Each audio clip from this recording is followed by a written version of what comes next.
মই কলো নহব তই গাড়ীৰ পৰা ওলাব নোৱাৰিবি এতিয়াই লেপটপ খোল ২৫০০ ল'ৰাৰ চাকৰি লগে লগে মোৰ আগত তই মোক কৰ সেইটো হৈছে জাতীয়তাবাদ লগে লগে সেই ৫ লাখ টকা যদি আমি ললোহেঁতেন ২৫০০ ল'ৰাৰ পেটত গুৰ মাৰিলোহেঁতেন সেই ৫ লাখ টকা লোৱাহেঁতেন ২৫০০ মানুহৰ ঘৰ নচলিলেহেঁতেন জাতীয়তাবাদ বিক্ৰী হৈ নহয় এবাৰ যোৰহাটত এজন বহিৰাগত মানুহে ভানু বৰা বুলি এগৰাকী বিধৱা মানুহৰ এটা বিল্ডিং দখল কৰি পেলালে বিল্ডিং দখল কৰিলে মানুহগৰাকী বিভিন্ন সংগঠনৰ ওচৰলৈ গ'ল সব সংগঠনে গৈ পেলাই পইচাটো খাই দিলে তাৰ পিছত উপায়ন্ত হৈ আমাৰ ওচৰলৈ আহিলে আমাৰ ওচৰলৈ অহাৰ পিছত আমি তাক আল্টিমেটাম দিলো যে দুদিনৰ ভিতৰত তাৰ দোকান খালী কৰিব লাগিব সি ৰাতি আহি আমাক ১৫ লাখ টকা দিছিলে যে আপোনালোকে এই কেছটোৰ পৰা আঁতৰি থাকক নহ'ব পিছদিনা গৈ দোকান ভাঙি মানুহজনীক দোকান গতাই দিয়া হ'ল সেইটো হৈছে জাতীয়তাবাদ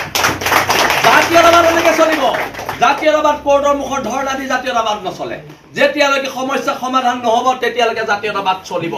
যেতিয়ালৈকে আমি আমাৰ অধিকাৰ নাপাম তেতিয়ালৈকে প্ৰতিবাদ চলিব লাগিব সেইকাৰণে বীৰ লাচিত থানাৰ প্ৰত্যেক সৈনিকে এটা কথা কয় যে হ'ব পাৰো আমি দুখীয়া আমি কাৰো গোলাম নহয় আঁঠু কাঢ়ি অধিকাৰ খোজা বীৰ লাচিত থানাৰ সৈনিকৰ নিয়ম নহয় আজি সকলো কি অপৰাধ কৰিছো আমি ইয়াত কালি ৰাতি এজন ল'ৰাক উঠুৱাই লৈ গৈছে ইয়াত ভয় ভাবুকিৰে যদি ভাবিছে বীৰ লাচিত থানাৰ এই অতল অদম্যৰ অজয় যাত্ৰাক আপোনালোকে নিষেধ কৰিব সেইটো আপোনালোকে ভুল ভাবিছে আজি মই আপোনালোকক সকলোকে বীৰ লাচিত থানাৰ কেন্দ্ৰীয় সমিতি হৈ চৰাইদেউ জিলা সমিতি হৈ আপোনালোকক ধন্যবাদ জনাইছো আপোনালোক আহি যায় ইয়াত জইন কৰিলে তাৰ কাৰণে এইটো কাৰ জয় পৰাজয় নাজানো কিন্তু এইটো বিজেপিৰ কাৰণে লজ্জাজনক পৰাজয় আজি বীৰ লাচিত থানা অসমৰ সত্তাটোৰ প্ৰতি বিজেপি চৰকাৰ তথা প্ৰশাসনৰ ভয় আছে কিন্তু আজি ইমানখিনি বাধাৰ পিছতো ইমান শ শ মানুহ আজি ওলাই আহিছে আৰু অনাগত দিনত ঐক্যবদ্ধ সংগ্ৰাম হ'ব যিহেতু আমাৰ খিলঞ্জীয়া মানুহখিনি পেটত যদি বাৰে বাৰে গুৰ মাৰিব বিচাৰে তাত আমাৰ আপত্তি আছে আৰু আপত্তি থাকিব ল'ৰাখিনিয়ে বেটেৰী ৰিক্সা চলাই পেলাই খাইছে সোণাৰী টাউনত সোমাব নিদিয়ে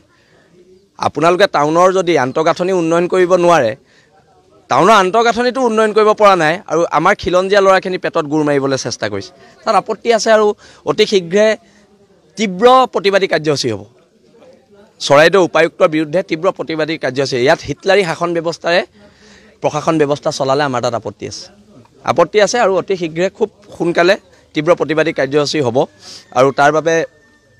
প্ৰশাসনো সাজু হৈ থাকিবলৈ অনুৰোধ জনাইছোঁ আজি দেখা গ'ল পুলিচ আৰু অৰ্ধসামৰিক বাহিনীলৈ পুৰা আপোনালোকৰ মিটিঙত বাধা আৰোপ কৰিছে কালি ৰাতি আমাৰ ল'ৰাই এৰেষ্ট কৰিছে আৰু এইবিলাক ভীৰু চৰকাৰৰ এইবিলাক কাম এইবিলাক সাহসী মানুহে এনেকুৱা কাম নকৰে এইবিলাক ভীৰু মানুহৰ কাম আৰু